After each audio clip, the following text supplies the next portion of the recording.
Достар, сәлем. Соңғы тжб 4-ші 90 тжб-сы математикадан бірінші нұсқасын талдап көрейік. Екінші нұсқасында біздің YouTube каналдан таба аласыңдар. YouTube каналымызға жазылып алыңдар. Сонымен берілген қатары 17 натурал санынан тұрады. Осы қатардың қай сипаттамасы бөлшек сан бола алады? Бұл жерде біздер медиана не, өзгеріс ауқымы не, мода не, арифметикалық орта не, солар білуіміз керек. Енді бірінші арифметикалық орта деп тұр. Естеріңде болатын болса, арифметикалық орта ол берілген, мысалы қатардағы сандар беріледі. Сол сандарды біздер сол сандардың санына бөлеміз. Сол кезде бізде бөлшек пайда болады. Мысалы, мына жерде жаңа сандардың қосындысын табамыз, сумма, оның сосын санына бөлеміз. Қанша сан бар? Соған бөлесу кезде бөлшек пайда болуы мүмкін. Ал медиана өзгеріс ауқымы ол бола алмайды. Мода ол медиана санның ортасы, өзгеріс ауқымы ең үлкен саннан кіші санды азайтамыз, ал мода ол жиі кездесетін сан. Олар бола алмайды. Тек арифметикалық орта ғана бола алады. Сонымен жауап А деп белгілеп қоясыңдар. Тік бұрышты параллелепипедтің көлемі В, табанның қабырғалары 6 см және 7 см, ал биіктігі h см. В көлемін h биіктігі тәуелдік формуласын көрсетіңіз. Енді формула естеріңде болса, ол былай болады. Біздер биіктігін, ұзындығын және енін көбейтетін едік. Біздің жағдайда ол жаңағыдай болады. Мысалы, табанның қабырғалары естеріңде қоямын, мына фигура. Осы жерде ұзындығы мен ені, ал мынау биіктігі h болады. Сол кезде ұзындығы мен енін көбейтеміз, ал биіктігі мысалы қалады h болып. Енді біздің жағдайда c емес h болып тұрды. Ол сондықтан v тең болады 42h деп. Осындай тәуелділік болады. Сонда жауап b болады мына жерде. Координаталық жазықтықта y тең минус 2,5 x графигін салыңыз дейді. Ол үшін алдымен мынандай кесте құрып аласыңдар.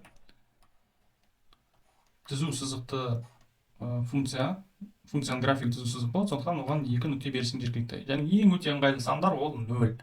Сосын өздеріңе мысалы көбейткен кезде ыңғайлы сан шығу үшін, мысалы натурал санның бүтін сан шығу үшін сендер өздеріңе ыңғайлы сан ала аласыңдар. Мысалы 2 деп қойыңдар. Сонда мына жерге қазір біздер 0-ді қоятын болсақ, онда минус 2,5 көбейтілген 0 ол 0 болады. Ал минус 2,5 сосын енді 2-ні қоятын болсақ, онда минус 5 болады.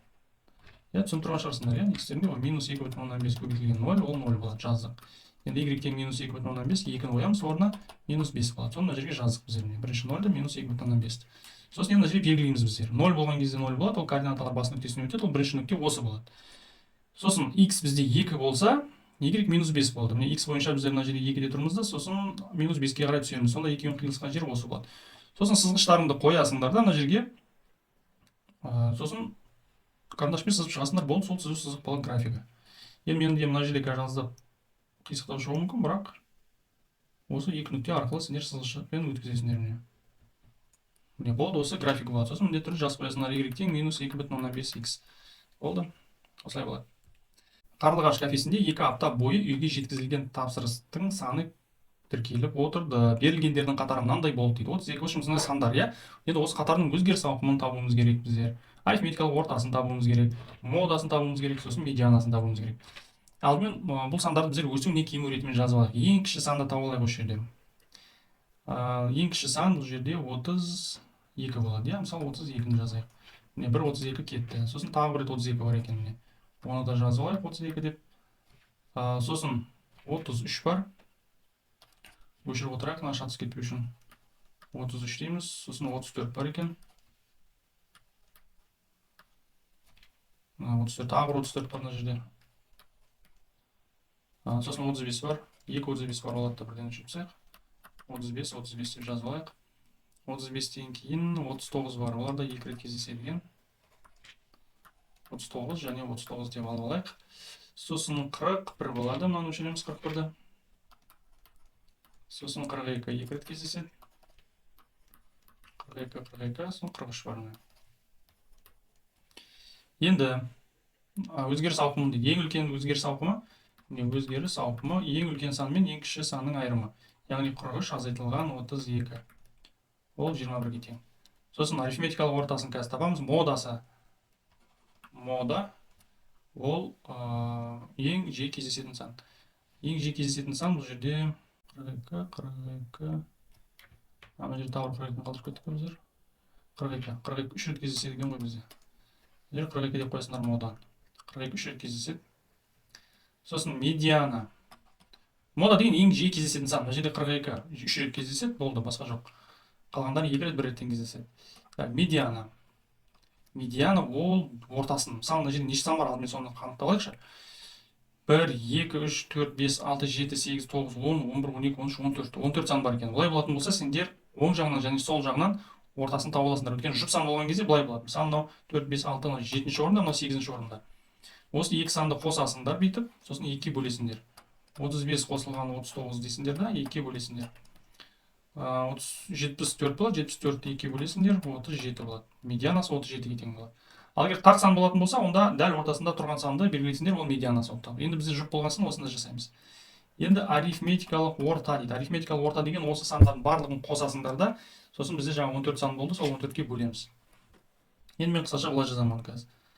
32-ні 2-ге көбейтемін, өйткені 2 рет кездеседі. Сосын 33-ті бір рет қосамыз, 34-ті 2 рет. Енді жалпы 2 рет кездесетін сандарды былай жазып алайықшы. 32, 34, 35, 39, сосын 43 рет кездеседі. 41 мен 43 қалып қойды, сосын 33 қалып қойды. Былай жұмысымызды жеңілдету үшін біздер былай есептейтін.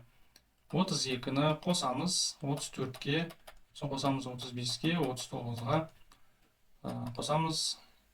Болды, осылар 2 рет кездеседі. Осыны аласыңдар да 2-ге көбейтесіңдер. Мен алдынан не көбейту 2 деп қойдым.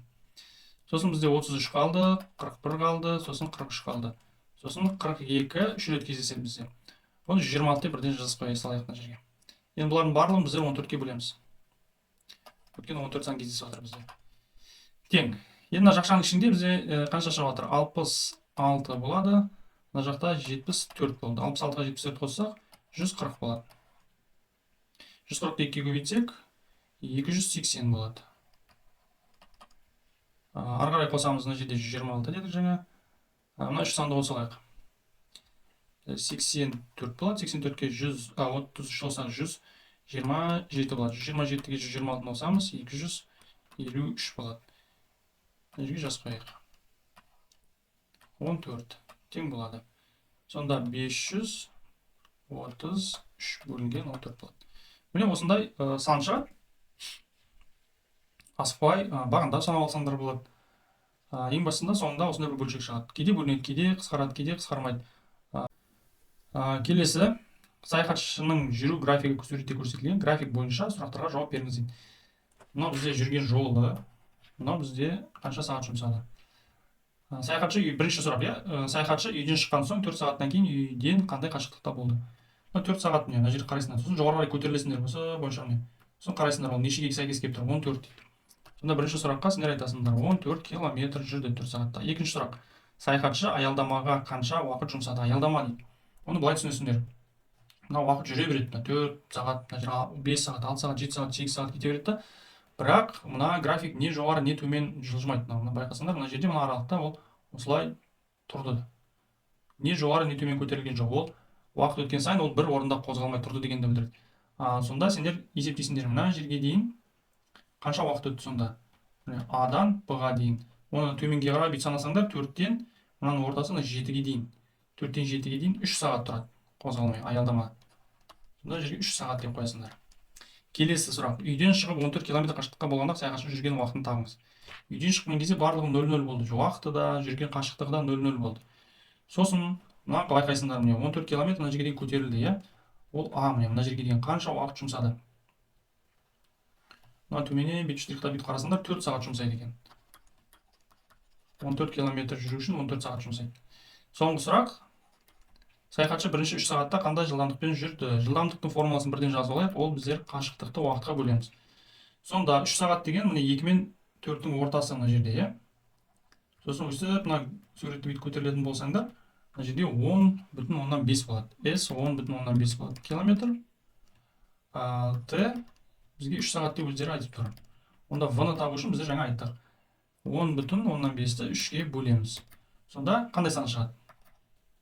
3,5 болады. Километр сағатына. Осындай жылдамдықпен жүрді. Міне барлық сұрақтарға жауап бердік. Есепті теңдеулер жүйесі арқылы шығарыңыз. Бір жейде және бір көйлек 4 метр матада тігілді. Осындай 5 жейде және 9 көйлек 30 метр матадан тігіледі. Бір жейде және неше метр матадан тігіледі. Бір көйлек неше метр матадан тігіледі. Жақсы, былай болсыншы, міне қалай жазылған солай жазайықшы. Теңдеу жүйесін құрастырамыз қазір. Бір жейде және бір көйлек. Ол 4 метр матадан тігіледі. Осындай 5 жейде және 9 көйлек 30 метр матадан тігіледі. Бұл теңдеу жүйесі. бізге бір жейде неше метр матадан тігіледі. Бір жейде тире сұрақ дейміз. Сосын бір көйлек тире сұрақ дейміз. Мысалы табуымыз керек неше мата жұмсалады. Ал олай болатын болса, бізде теңдеу жүйесін қалай шығаратын еді, соны еске түсірейік. Мысалы мына жерден қазір біздер былай жасайық. Мына бірінші теңдеуін 9-ға көбейтіп алайық. 9-ға көбейтетін болсақ, бізде оны былай болады. 9 жейде қосылған 9 көйлек тең болады 36 метр. Осындай болады. Барлығын 9-ға көбейтеміз, естеріңізде болса.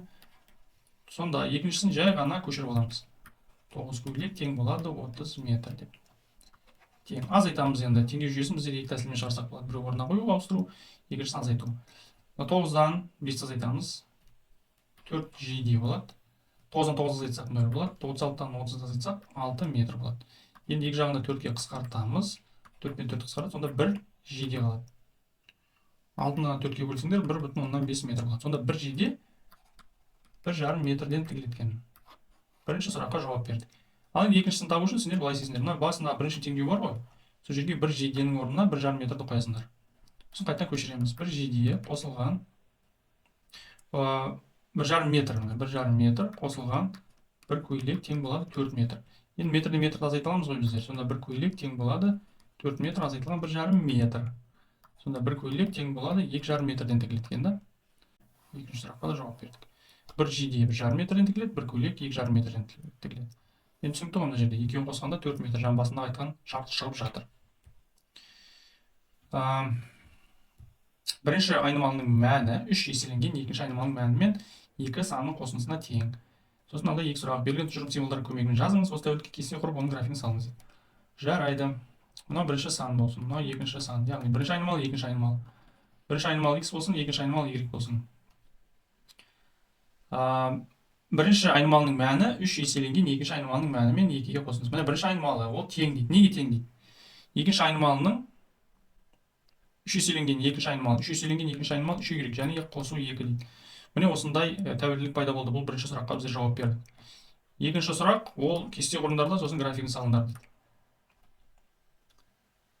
X пен y. Мысалы y-ті біздер қазір алайық. Мына жерде y-ті біздер 0 деп қояйық, мысалы 1 деп қояйық. Олай болатын болса, мына y-тің орнына 0-ді қоятын болсақ, 0 көбейтілген 3 0 болады, 2-ні қоссақ 2 болады. 1-ді қоятын болсақ, 3 көбейтілген 1 3 болады, 2-ні қоссақ 5 болады. Тағы сандарды қоя берсек болады. Мысалы 2-ні қойсақ болады. Онда 3 көбейтілген 2 5, 5-ге 2-ні қоссақ 7, осылай кете береді. Енді осылардың графигін салайық қазір.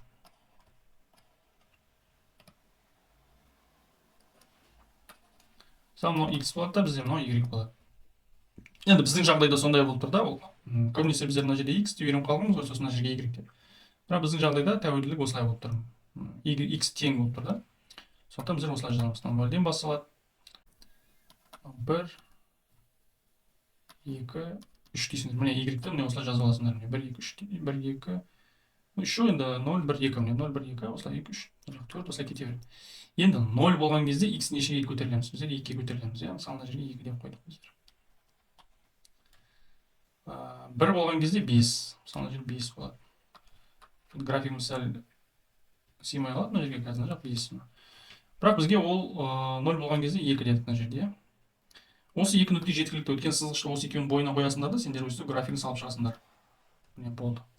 X тең 3y қосылған 2 деп жазып қоясыңдар. Осы жауаптарым болады.